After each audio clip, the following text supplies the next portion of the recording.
Reka nongere mbasuhuze inshuti bakunzi ba Ishyano News TV. Reka turebere hamwe n'iki kiri kuvugwa mu Rwanda ndetse no hanze yarwo. Reka duhere mu Rwanda ahari inkuru ivuga ko Perezida w'inama y'abaminisitiri ya Togo Frere Esonzima na Minisitiri w'ubucuruzi bw'inganda Prudence Sebahizi bagiranye ibiganiro n'imikoranire y'ibihugu byombi by'ubucuruzi ku ngingo zirimo kongera agaciro ibikomoka ku buhinzi mu Rwanda bikoherezwa muri icyo gihugu. N'ibiganiro byabaye nyuma y'inama mpuzamahanga ihuriza hamwe abikorera muri Afurika n'abo mu nzego zifata ibyemezo izwi nka byakomeje Afrika yabereye i Rome mu murwa mukuru wa Togo. Ibiro by'umukuru w'igihugu muri Togo byatangaje ibyo biganiro ku wa 19 Gicurasi 2025 byibanze ku gukomeza imikoranire hagati y'ibihugu byombi binyuze mu gukomeza gahunda yo gucuruza hagati y'ibihugu bya Afrika binyuze ku isoko rusange rya Africa Continental Free Trade Area iganisha ku kugira Afrika ihuriweho iteye imbere kandi ifite amahoro nk'uko biri mu cyerekezo cya 2033. Sebahizi yashimiye uburyo iyi nama yateguwe ndetse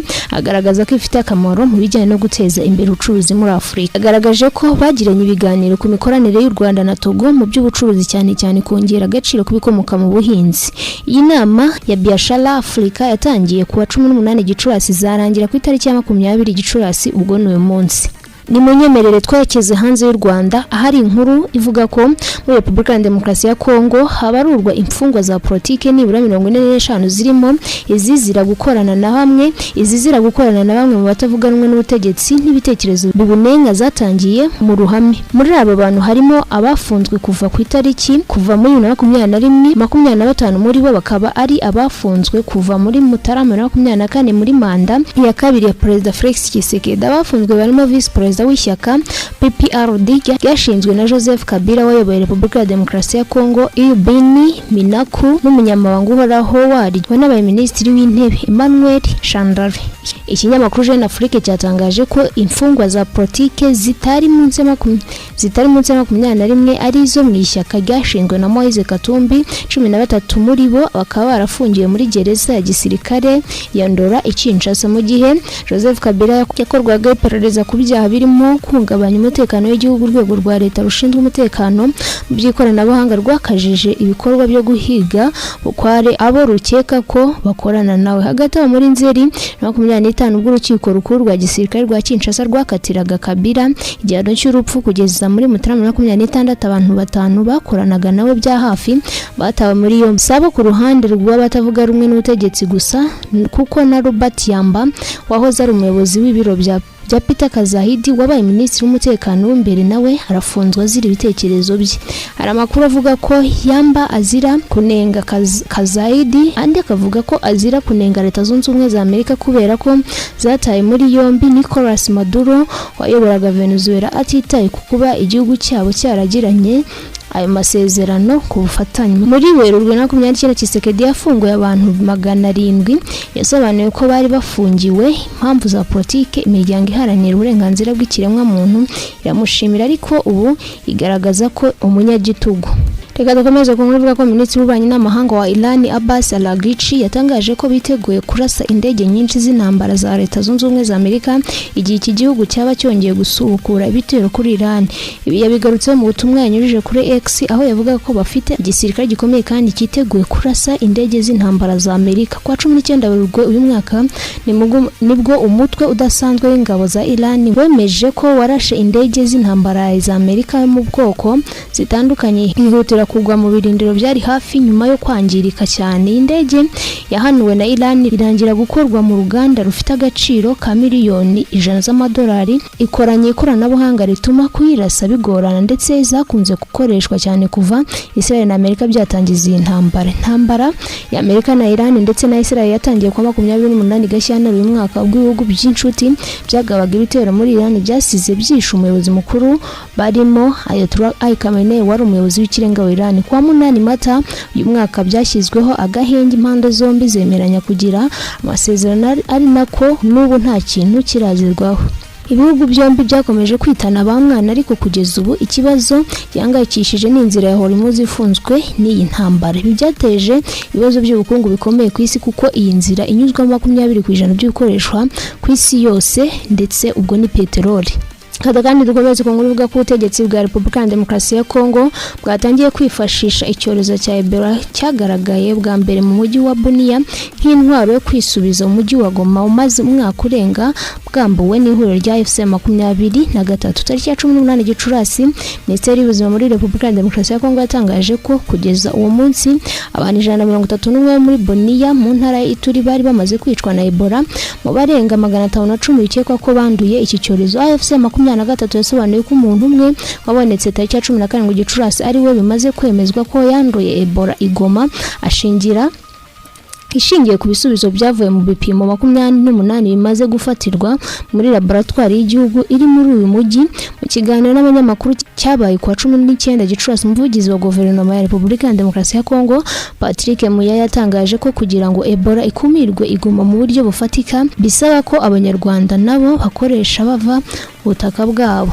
Abanyarwanda n'abakoresha ni imvugo Muyaya amenyerejweho, aho abashaka kugaragaza ko abasirikare b'u Rwanda n'abarwanyi ba AFC 23 bagenzura umujyi wa Goma n'ibindi bice byinshi byo mu burasirazuba bwa Repubulika ya Demokarasi ya Kongo. Leta y'u Rwanda yateye twatsi ibirego kenshi igaragaza ko nta ruhare ingabo z'iki gihugu zifite mu makimbirane y'u Repubulika ya Demokarasi ya Kongo. Isaba ubutegetsi bwa Kinshasa gufata inshingano bukayakemura kuko aba ari abanyekongo gusa. Umuyobozi wa AFC 23 Colonel Nanga yatangaje ko amagambo Muyaya agaragaza uburyo leta ya Kongo ititaye ku guhangana n'icyorezo nyuma yaho yanze guha laboratoire nkuru y'igihugu amafaranga yifasha gukora neza akazi kayo. Umuyobozi wa AFC 23 yasabye leta ya Kongo guhagarika icengeza amatwara ryayo cyangwa ibirego biciriritse mu gihe Ebola iri gutwara ubuzima bw'abanyekongo, ahubwo igashyira imbere ubufatanye kugira ngo iki cyorezo gitsindwe burundu.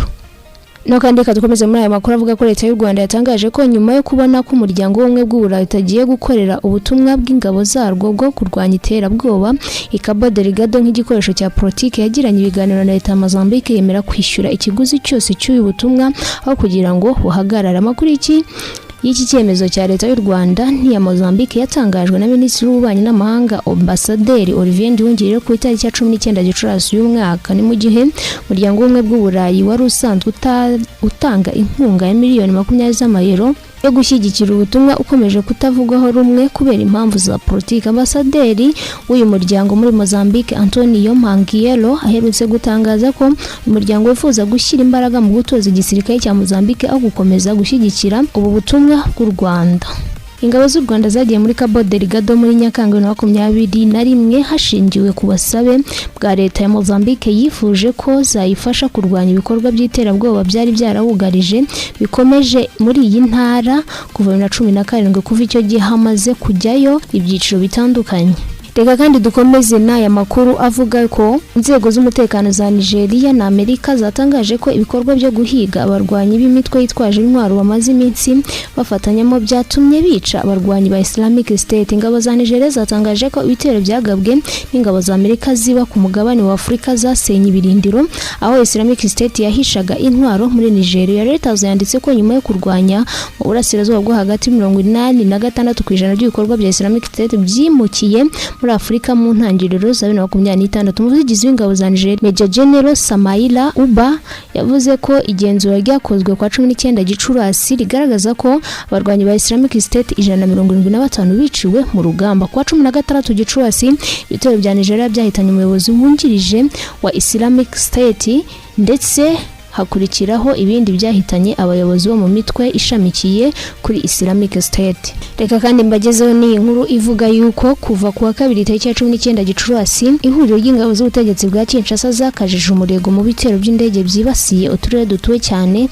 two mu duce two muri Kivu y'Amajyepfo. Itangazo rya FC 23 rivuga ko amakuru mashya ava ku rugamba rivuga ko kuwa 3 tariki ya 20 Gicurasi ubwo ni umunsi saa 1 n'igice za mu gitondo izo ngabo zongeye kugaba ibitero simusiga ku turere dutuwe cyane Katoyi ndetse no mu nkengero zatwo bakoresheje indege zitagira abapilote ndetse n'imbunda zirasa mu ntera ndende mu gitero simusiga kibasiye abaturage b'abasivili. Ibitero by'ubugome kandi bitavangura ibikorwa n'ubutegetsi bwa Kinshasa bitumva hapfa abaturage b'inzirakarengane benshi, bigasenya amazu menshi n'ibikorwa remezo ndetse bigahitana abaturage, bigahatira abaturage guhunga ku bwinshi. Nshuti bakunzi ba Ishya News TV, munyemerere dusoreze kuri iyi inkuru ivuga yuko Perezida Vladimir Putin w'Uburusiya yahuriye mu nama i Beijing na Perezida w'Ubushinwa Xi Jinping nyuma y'iminsi Perezida Donald Trump wa Leta Zunze Ubumwe za Amerika hakoreye uruzinduko. Putin yakiriwe na Minisitiri w'Ububanyi n'Amahanga w'Ubushinwa Wang Yi ubwo yagaragaraga ku kibuga cy'indege i Beijing ku mugoroba kuri uyu wa kabiri. Nirwo ruzinduko rwa mbere Putin akoreye mu mahanga muri uyu mwaka, rukaba urwa 25 rwe mu Bushinwa muri rusange, bigaragaza ko ukuntu Ubushinwa bwahindutse ingenzi cyane ku Burusiya bwarushijeho gushyirwa mu kato nyuma y'intambara bwashoze kuri Ukraine guhera na 22. Igihugu cy'Ubushinwa nicyo cya mbere mu kugura ibikomoka kuri peteroli byinshi cyane by'Uburusiya ndetse n'inshuti ikomeye y'Uburusiya, nubwo Uburusiya bwafatiwe ibihano n'ibihugu byo mu burengerazuba bw'isi. Putin yiyongereye ku rutonde rurerure rw'abategetsi bamaze kwerekeza i Beijing muri aya mezi vuba ahashize bashaka kurushaho gukorana n'Ubushinwa. Nshuti bakunzi ba Ishya News TV, naha dusoreje amakuru twari twabateguriye. N'amakuru tubashimira kuba mukurikira umunsi ku wundi, mukomeze kugira umugoroba mwiza.